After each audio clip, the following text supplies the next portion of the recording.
Have you ever noticed how some people seem like masks? Like perfectly polished surfaces behind which you search in vain for real depth, an authentic core. You talk to them, you interact with them, but something inside you remains strangely untouched, perhaps even unsettled. It's like knocking on an elaborately painted wall and suspecting only emptiness behind it. Could it be that we encounter people in our everyday lives who have lost access to their innermost core, to what the great Swiss psychiatrist Carl Gustav Jung called the self, or who have never really found it? What if this emptiness is not just a metaphor, but a psychological state, a kind of fragmentation of the soul?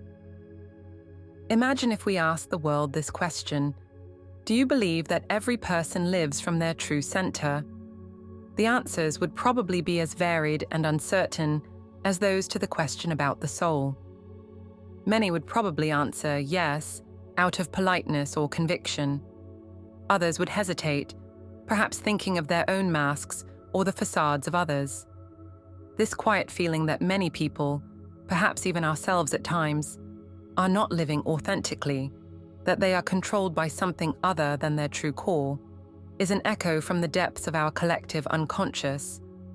It is a sense that being human is more than just functioning. Before we dig deeper, let's be clear.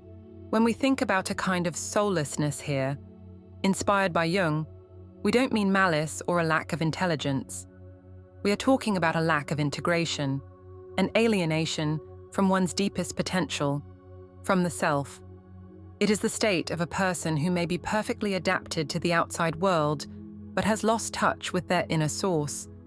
A person who may be driven by unconscious complexes or societal expectations instead of following their individual path of individuation, the central process of self-becoming in Jung's thinking.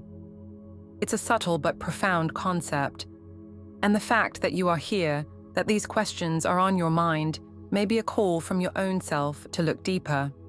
To understand this phenomenon, we must follow in Jung's footsteps into the fascinating landscape of the human psyche, with its light heights and dark depths.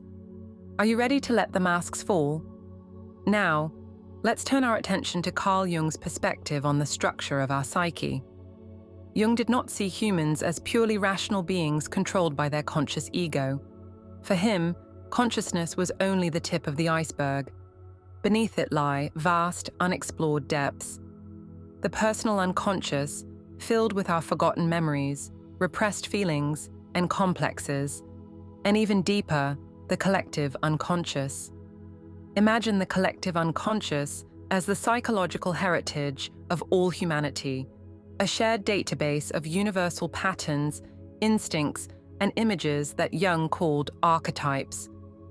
The hero, the mother, the wise old man, the shadow, the anima, and the animus are archetypal patterns that unconsciously shape our dreams, myths, religions, and even our daily behavior. At the center of this entire system is the most important archetype, the self. The self is not the ego, but the comprehensive center of the psyche that strives for wholeness, for the integration of all parts, both conscious and unconscious, light and dark. According to Jung, the goal of life is individuation, the lifelong process of detaching oneself from unconscious identification with collective norms or complexes and becoming the unique individual that one is by nature. It is about placing the ego at the service of the self, integrating the different parts of the psyche, including the shadow, and thus finding greater wholeness. The shadow is a crucial aspect of this process. It represents everything we reject in ourselves, everything we don't want to admit, our dark side. Confronting the shadow is essential for individuation, because only by integrating these rejected parts can we truly become whole. And then there is the persona, the mask we show to the world, our social role.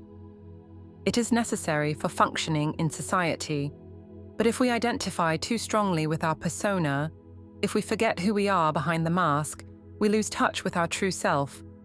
And this brings us back to the question of soullessness from Jung's perspective. What happens when the process of individuation is blocked? What if a person loses themselves completely in their persona and breaks contact with their self and their shadow? What if they are overwhelmed by unconscious complexes or raw archetypal energies without consciously integrating them? Could this lead to a state that outwardly looks like a functioning person, but lacks inner depth, connection to the core, the soul in the sense of the integrated self? Jung himself did not speak directly of soulless people in the metaphysical sense like Blavatsky, but his description of people who are obsessed with complexes, who identify completely with the persona, or are flooded by the collective unconscious, comes very close psychologically to the phenomenon of an empty shell. It is the tragedy of failed individuation. The question now is to understand more deeply how such a psychological emptiness, a blockage of individuation, can arise and manifest itself. Imagine the psyche as an ecosystem. When certain parts are ignored or suppressed, the whole system becomes unbalanced. A major cause of alienation from the self is excessive identification with the persona. In our modern society, which often places great value on external success, conformity, and a flawless image, the temptation to identify completely with the social mask is great. You become a successful businessman, a perfect mother, a cool rebel. But who are you really behind it all? When the persona becomes a prison, your inner life withers away. You function, but you don't live authentically. The connection to the self, to the source of creativity, intuition, and meaning is lost. You become a kind of psychological robot that only reacts to external stimuli. Do you know the feeling of playing a role that no longer suits you? That's a warning sign. Another danger is denial or uncontrolled takeover by the shadow. If we do not acknowledge and integrate our dark sides, our fears, our aggression, our feelings of envy, they do not simply disappear. They continue to operate in the unconscious and can control our behavior in destructive ways. Either we constantly project our shadow onto others are always to blame, evil, incapable, which leads to conflict and a lack of empathy. Or the shadow breaks through uncontrollably in the form of outbursts of anger, addictions, or self-destructive behavior. A person who is dominated by their unintegrated shadow can also appear empty and unreachable because their true personality is buried beneath it. They are not soulless, but their soul is trapped in the shadow. If there is also a lack of conscious connection to the collective unconscious and to the self, there is no access to the deep sources of wisdom, creativity, and meaning. One then lives only on the surface, trapped in the banal, without a sense of the transcendent, of the greater whole.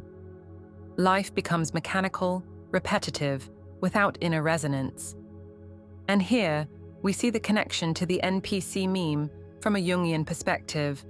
People who do not follow their individual path, but unconsciously act out collective scripts, social expectations, or archetypal patterns without reflection or awareness. They are like puppets whose strings are pulled by invisible hands, the complexes, the unconscious parts, the social norms. They appear programmed because they are actually controlled by the programs of the unconscious instead of taking the lead through the integrated self. This is not metaphysical soullessness, but a psychological reality, the loss of the individual center in the storms of the unconscious and the external world. But how can we recognize whether we ourselves or others are caught in such alienation? Now, it is a matter of sharpening our psychological perception. How can we recognize signs of blocked individuation, of deep alienation from the self in ourselves or others? Here, too, the point is not judgment, but a deeper understanding of psychological dynamics. Keep Jung's concepts in mind as we look at these signs. The first sign is a frozen, rigid persona. The person seems trapped behind a mask that they cannot remove. Their interactions feel fake, rehearsed.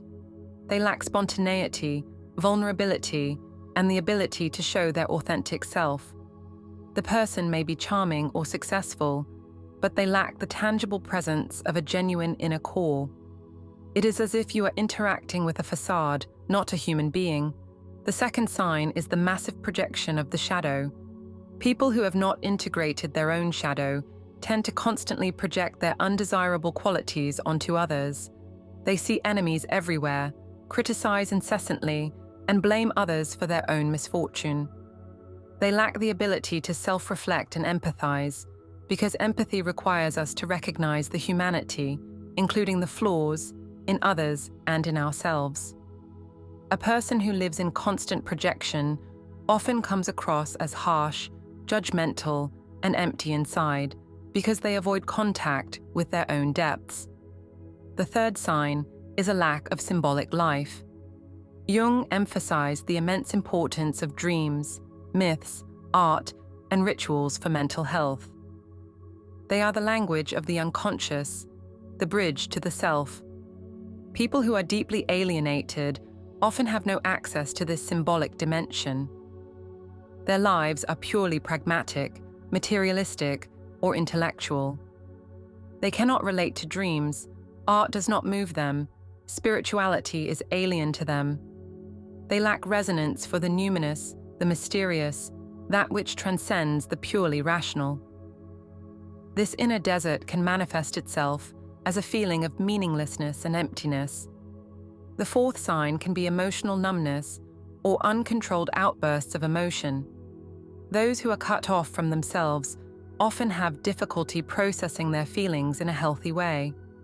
Either their emotions seem frozen and they appear cool, distant, almost robotic, or they are flooded with raw, unintegrated emotions from the unconscious, sudden outbursts of anger, deep despair, inexplicable fears.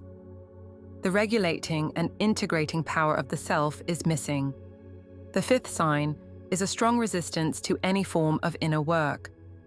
Confronting the unconscious, the shadow, one's own complexes is painful and requires courage. People who are deeply entrenched in their persona or defense mechanisms often avoid anything that might force them to reflect on themselves, be it therapy, deep conversations, or even quiet moments of introspection. They seek refuge in distraction, busyness, or external validation. Again, these signs are indications of psychological processes, not definitive judgments about the value of a soul. They show where individuation has stalled, and the most important question is not, is the other person soulless? But rather, where am I on my own path to wholeness? What is the state of my own individuation? Are you ready to look within? Ultimately, confronting the emptiness in others is always a confrontation with one's own potential emptiness, with one's own unintegrated parts. The journey of individuation, the path to the self, is the real answer to the fear of soullessness. It is not an easy path. It takes a lifetime, but it is the only path to true authenticity and fulfillment. Let's do a quick Jungian self-audit. Take another moment, be honest, and look inside yourself. Question 1. How is your connection to your inner core, to yourself? Do you feel an inner guidance, a sense of your unique potential and life path, even if it doesn't conform to social norms? Or do you feel more controlled by external forces, unsure of who you really are behind your roles and masks? Question 2. How do you deal with your shadow? Are you willing to look at your unloved sides, your fears, your mistakes, your dark impulses? Or do you tend to repress them, project them, or let them overwhelm you? Do you recognize that wholeness also means integrating your shadow?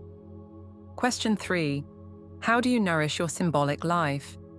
Do you pay attention to your dreams? Are there myths, stories, or images that touch you deeply? Do you find expression for your inner world through creativity, spirituality, or connection to nature? Or is your life primarily focused on the external, the material, the rational? These questions are not meant to discourage you, but to inspire you. Every uncertainty, Every hesitation is an invitation to go deeper. The good news is that the psyche naturally strives for wholeness. The self is constantly calling us. We just have to learn to listen. How can you actively promote your individuation? Jung offers us powerful tools. Pay attention to your dreams. They are messages from the unconscious, full of symbols that can help you understand your complexes and find the path to the self. Keep a dream journal. Engage with the images. Another tool is active imagination. This is a technique in which you consciously enter into a dialogue with figures from your unconscious, characters from dreams or spontaneous fantasies. Talk to them. Ask them what they want, what they represent. It is a way of bringing unconscious content into consciousness and integrating it. Find creative expression. Painting, writing, dancing, making music. Any form of creativity that comes from deep within can be a way to give voice to the unconscious and get closer to the self. Painting mandalas, circular images, can be particularly healing, as Jung saw the mandala as a symbol of the self and wholeness. And dare to be authentic. Start taking off your masks where it's safe. Show your vulnerability. Stand by your values, even if they are uncomfortable. Every step toward authenticity is a step on the path to individuation. And here's a little challenge in the Jungian spirit. Observe your projections for a day. Every time you get angry at someone or admire someone strongly, ask yourself, which part of myself am I seeing in the outside world right now? Which shadow or unlived potential am I projecting? Write shadow work in the comments if you dare to try this exciting self-observation. Remember, the path to a soulful existence leads through confronting your own depths. We have now looked at the individual psyche, the path of individuation, and its possible blockages. But Jung was also aware of the enormous power of collective forces. What happens when an entire society makes individuation difficult? When collective currents alienate people from themselves? Could there be a kind of collective soullessness? Let's look at our modern world through Jung's eyes. The enormous pressure to conform, the focus on materialism and superficiality, the sensory overload from the media, which often fuels fear and division, all of this can massively hinder the process of individuation. When the outside world is so loud, it becomes difficult to hear the quiet voice of the self within. When conformity is rewarded and individuality is viewed with suspicion, it takes enormous courage to go your own way. Jung warned early on about the dangers of mass movements and ideologies that suppress individual thinking and feeling. When people relinquish responsibility for their own thoughts and feelings to a crowd, a leader, or an ideology, they lose their individual soul and become part of an unconscious, often destructive collective force. Here we can also look at the concept of archons, or dark forces from a psychological perspective. These do not have to be metaphysical beings. They could be the collective shadow of humanity, the sum of all our unintegrated fears, greed, lust for power, and cruelty. This collective shadow can be reinforced by mass media, political propaganda, or economic systems based on exploitation. It acts like an invisible field that keeps people trapped in low vibrations, in fear and separation, preventing them from realizing their full potential, their true selves. A society dominated by such forces can indeed seem soulless, mechanistic, cold, without compassion, without deeper values. People may function perfectly within the system, but they have lost touch with their humanity, their hearts, their selves. They become cogs in a wheel, NPCs in a game whose rules they do not understand and whose meaning escapes them. What is the antidote? It is the conscious decision of each individual to pursue their own individuation. Every person who has the courage to look within, to integrate their shadow, to take off their masks and live authentically contributes to illuminating the collective field. Every person who chooses compassion over judgment, connection over separation, meaning over profit, counteracts the collective soullessness.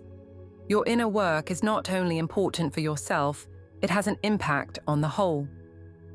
The temptations of transhumanism, the idea of optimizing ourselves technologically, appear particularly critical in this light. If we try to solve our problems through external technology without doing the inner work of individuation, we risk losing our humanity for good. A technologically upgraded human being without connection to the self would be the ultimate dystopia from Jung's point of view, the perfect shell without a core. We come to the end of this deep psychological exploration, but as with any journey inward, the end is only a new beginning. We have looked at the disturbing notion of empty people through the lens of Carl Jung, and seen that it is less about a missing metaphysical soul than about the psychological tragedy of blocked individuation. Alienation from the true self through identification with the persona, being overwhelmed by the shadow, or losing connection to symbolic life. We have explored signs of this alienation and recognized that the most important look must be inward. What is the state of my own journey toward wholeness? We have also seen how collective forces and the collective shadow can hinder individuation and contribute to a kind of societal soullessness. However, the crucial message Jung leaves us is not one of fear, but one of hope and responsibility. The way out of emptiness, the answer to the soullessness we feel within ourselves and around us, is the courageous, lifelong process of individuation. It is the conscious decision to accept all parts of ourselves, light and shadow, to question our masks, to listen to the voice of our dreams and our intuition, and to follow the unique call of ourself. It is about becoming whole. Will you choose the path of conformity, of superficiality, of unconscious control by complexes and collective norms? Or will you choose the path of self-knowledge, of integration, of authenticity, the path of the self? The choice is yours, in every moment. If this Jungian perspective has inspired you, if you want to embark on the path of individuation or deepen your journey, leave the symbol of the Ouroboros or a butterfly in the comments, symbols of transformation and wholeness. Let's see how many are ready to embark on the journey. Share this video if you think this deeper perspective could help others. And stay curious, because in the next video, we might take a closer look at how to work with your own shadow in practical terms, or how to decipher the language of archetypes in everyday life. Links to further resources on Jung and individuation can be found below. Thank you for your time and your willingness to go deeper.